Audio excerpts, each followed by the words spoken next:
Thanks, Chris. Thanks everyone for giving me an opportunity to talk to you guys about optimizing machine learning models for the edge.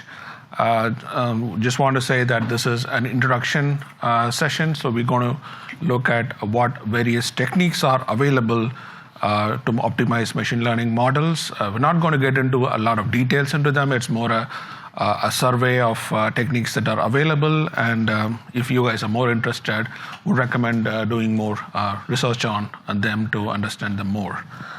So quickly going through the agenda that we have for today, we're going to look at what it takes to deploy deep learning models at the edge. We're going to focus on deep learning models specifically because today we have more and more like computer vision models as well as NLP models that are going on the edge.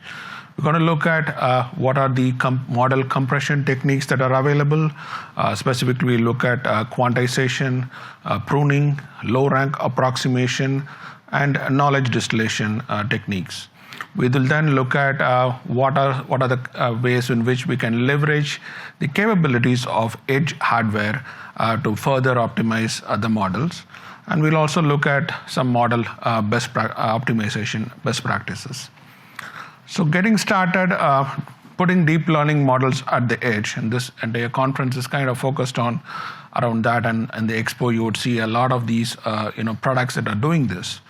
So edge AI, growth and challenges. There has been an exponential growth in edge AI applications, and then you will see that it's in various domains and various techniques are being used there.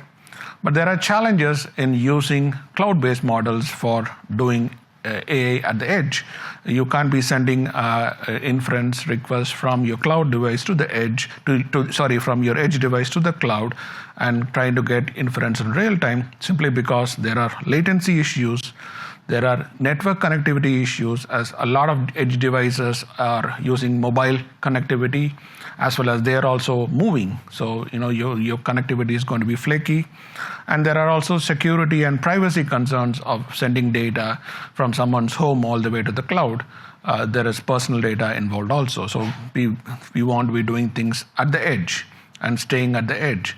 But there are challenges in putting deep learning models at the edge. So the first is that these deep learning models have a huge footprint in terms of their size. We keep hearing like models with billions of parameters, which means that they need equivalent of amount of memory on the devices, which most of these devices don't have.